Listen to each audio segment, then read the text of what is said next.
গেছে ট্রেন 6টা 50। হুম,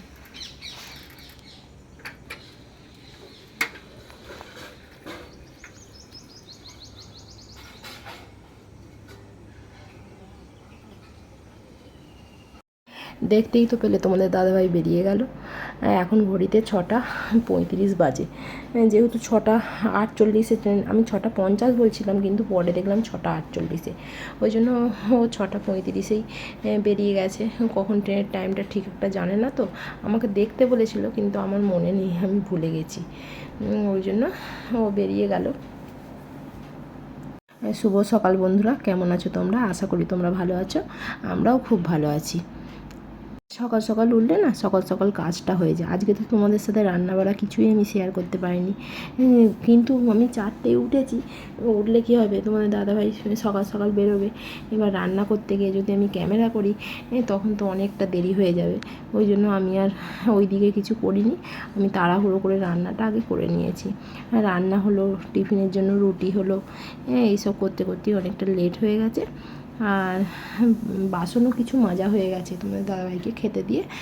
টাইম ছিল যেটুকু সেটুকু কিছু বাসন মাজা হয়ে গেছে, এখনও কিছু বাসন আছে, কিন্তু এখন আমি বাসনগুলো এখন মাজবো না। আমি এখন ছাদে ছেলের স্কুলের ব্যাগ, বুট এইসবগুলো কেচে দেবো। কেন, যেহেতু ওদের সামার ভ্যাকেশান অনেক দিনই পড়ে গেছে, কিন্তু আমার ওগুলো কাচা হয়নি, ওই জন্য কেচে একবারে ছাদে দিয়ে আসবো। আর ছাদেতেই বসে বসে কেচে নিচ্ছি, জানো তো। এখন রোদের তাপটা খুব একটা বেশি হয়নি, যেহেতু এখন 6:45 এরকম বাজে, ওই জন্য ভাবলাম ছাদে কেচে একবারে ছাদেই দিয়ে দেবো। শুকোতে তো বেশিক্ষণ টাইম লাগবে না, যেহেতু রোদের তেজটা প্রচুর। এখন রোদটা খুব একটা নেই, কিন্তু বেলাতে তো রোদটা হবেই, কিন্তু এখন রোদটা না থাকলে কী হবে, প্রচণ্ড গরমটা প্রচণ্ড রেখেছে। মানে আমি তো পুরো ঘেমে স্নান করে যাওয়ার অবস্থা, আমি যে কাচ্ছি পুরো ঘেমে চান করে যাচ্ছি। এবার ব্যাগটা কেচে, আর ব্যাগটা পরেই নোংরা হয়ে গেছে। এর আগে তো বেশি দিন স্কুল হয়নি, তারপরেই তো গরমের জন্য সামার ভ্যাকেশান পড়ে গেল, আর ব্যাগটা ঘরে ছিল, ধুলো পরেই নোংরা হয়ে গেছে।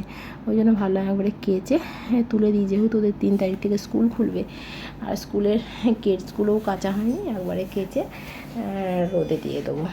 এইখানেই কেচে এখানেই দিয়ে দেবো, খানিকক্ষণ পরে এসে তুলে নিয়ে চলে যাব, বেশিক্ষণ তো শুকোতে লাগবে না। ছেলে তো এখনও ওঠেনি, ছেলের তো এখন গভীর রাত। ছেলে তো আজকে উঠেছে প্রায় 9:30 নাগাদ, 9:30 নাগাদই উঠেছে। উঠে তো দাঁত তো মাজতেই চায় না, দাঁত বলে দাঁত মাজিয়ে 10টার পরে খাওয়া হলো, জানো তো। ওর জন্য আমারও খেতে লেট হয়ে যায়, ও ওঠে না বলে।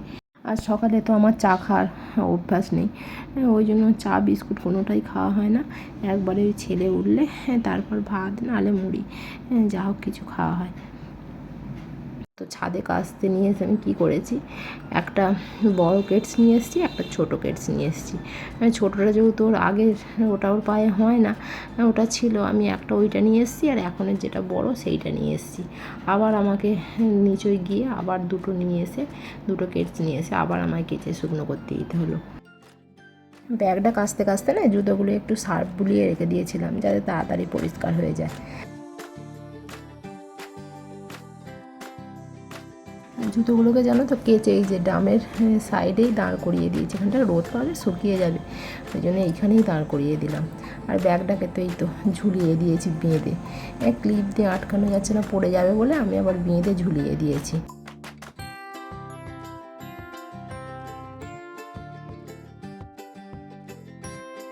ছাদের কাজ তো মিটে গেছে, এবার আম কাটবো, আমের আচার করবো বলে আমগুলো পাড়া হয়েছিল সেই রবিবার দিনকে, জানো তো, করা হয়নি, আমি ফ্রিজে ভরে রেখে দিয়েছিলাম। করবো করে আজ করবো কাল করবো করে আর করা হয়নি, ওই জন্য যে ফ্রিজ থেকে বার করলাম। এই দেখো ফ্রিজ থেকে বার করেছি বলে কেমন আমগুলো সেই জল মতো হয়ে গেছে, আর একটু পাক ধরা মতোও হয়ে গেছে, একটু পেকে মতো গেছে।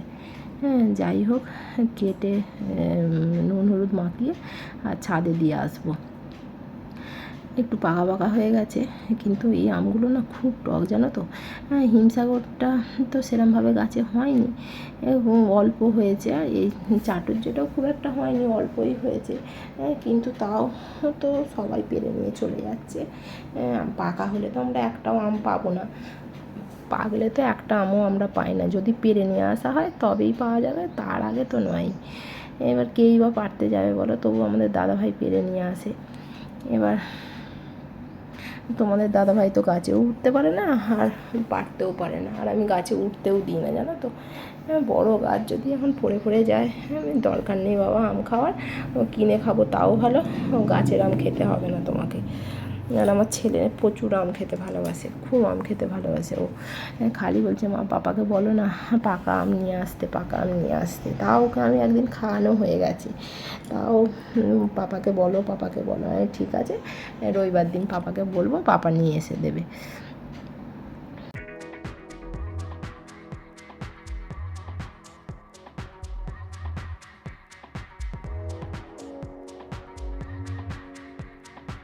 দুটো আম রেখে দিলাম, কালকে চাটনি হবে বলে, জানো তো।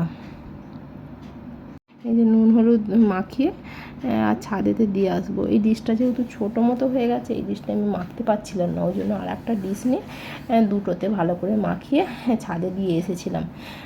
ছাদে যা রোদ, আম শুকনো হওয়ার আগে আমি মনে হয় শুকনো হয়ে যাব, যা রোদের তেজ আর যা গরম। কিন্তু দিতে তো হবেই, একটা বস্তা পেতে তাতে চাড়িয়ে দিয়ে এসেছিলাম। বিয়ের পরের লাইফটাই অন্যরকম, তাই না বলো। বিয়ের আগে তো এক গ্লাস জল গড়িয়েও খেতাম না, আর বিয়ের পরে এসে দেখো সেই ভোর 4টে থেকে উঠেও যেন কাজ করে শেষ করতে পারছি না, একটার পর একটা কাজ হয়েই যাচ্ছে। যে একটু বসে পাখার তলায় বিশ্রাম নেবো, পাখা উপরে চলছে ঠিকই, কিন্তু যে একটু এমনি বসে থাকবো সে তো আর হচ্ছে না। একটার পর একটা কাজ লেগেই থাকছে, আর কাজ পড়ে থাকলে কি আর বসে থাকতে ভালো লাগে বলো। কাজগুলো তো তোমার কমপ্লিট করতেই হবে। তারপর তো ছেলে এখনও ওঠেনি, ছেলেকে মাঝে মাঝে ডাকছি যে উঠে পড়ো উঠে পড়ো, তার তো ওঠার কোনো নামই নেই, সে শুনতেও পাচ্ছে না, একবার এদিকে মাথা করছে একবার ওদিকে মাথা করে শুচ্ছে। বিয়ের আগে তো ভোর 4টের নাম শুনলেই একটা যেন ভয় লাগতো, এখন তো রোজ দিন 4টে 4:30 এরকম তো উঠতেই হয়। ছেলেকে যখন স্কুল নিয়ে যেতাম তখন তো 4:30 উঠতাম, এখন যেহেতু তোমাদের দাদাভাই 7টা, তারপর 6:45 এরকম কাজে যাচ্ছে, ওই জন্য 4টেতে উঠতেই হয়, কিছু করার নেই। আমগুলো এই যে রোদে দিতে এলাম, রোদে দিয়ে যাই, তারপর দুপুরবেলা সেই তুলে নিয়ে যাব। আর তোমাদের দাদাভাই দেখো না মুদিখানা করে নিয়ে এসছে, কদিন হলো, ব্যাগ থেকে নামানোও হয়নি আর ঢালাও হয়নি, টাইম হয়নি বলে।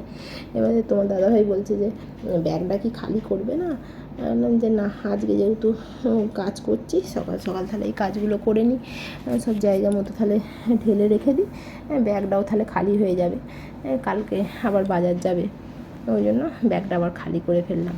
কালকে যেহেতু রবিবার সেহেতু তোমাদের দাদাভাই বাড়ি থাকবে, বাজার করতে যাবে, ব্যাগ যদি না খালি দেখে আবার সে আবার কিছু বলবে, কিছু বলে না তো বটেই, আমি বরঞ্চ চেল্লাই বেশি, ও তো কিছু বলে না।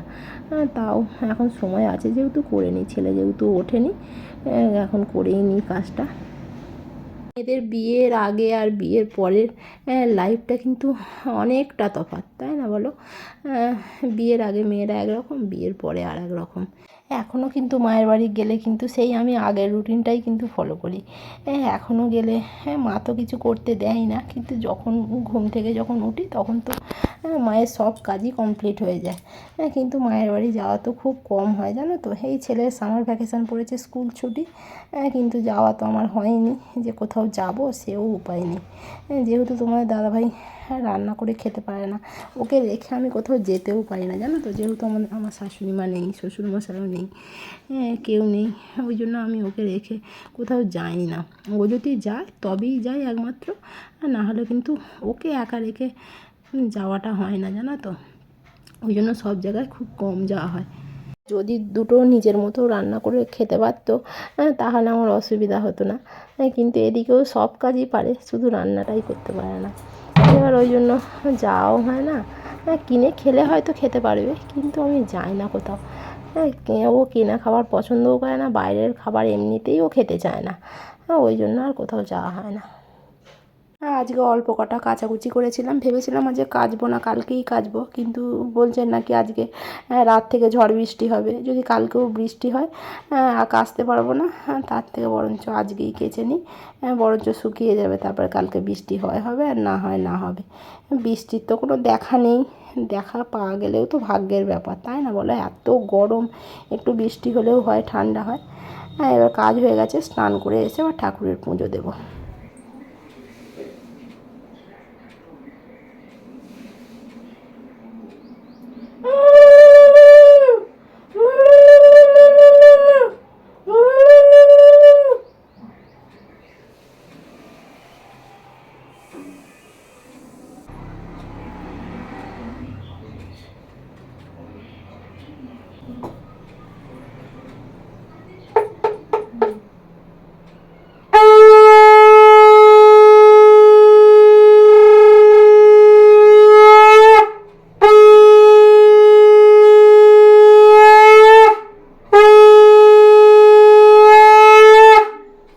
ঠাকুরের সেবা দিয়ে চলে এসেছি চুলটা আঁচড়াতে। আজকে যেহেতু শ্যাম্পু করেছি, ওই জন্য চুলটা একটু ভালো করে আঁচড়াতে হবে।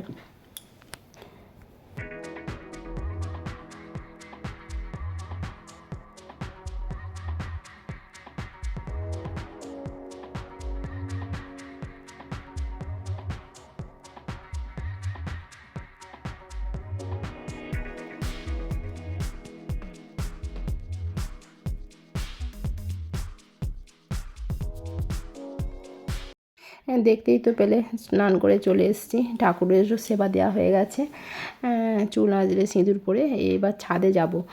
ছাদ থেকে গিয়ে জামা কাপড়গুলো আছে, ছেলের বুট আছে, স্কুলের ব্যাগ আছে, ওগুলো নিয়ে চলে আসবো।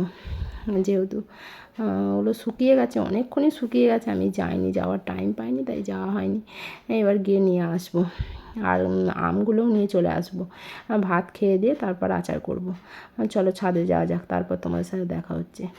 ছাদ থেকে তো চলে এসেছি, প্রচণ্ড রোদ, বাপরে, আমি তো এসে চোখে আর কিছু দেখতে পাইনি, এরকম অবস্থা, জানো তো। হ্যাঁ, ঠিক আছে, আজকের মতো তাহলে টাটা। যদি ভিডিওটি ভালো লেগে থাকে অবশ্যই একটি লাইক করো, আর অবশ্যই চ্যানেলটিকে সাবস্ক্রাইব করে দিও। টাটা, বাই, আজকের মতো।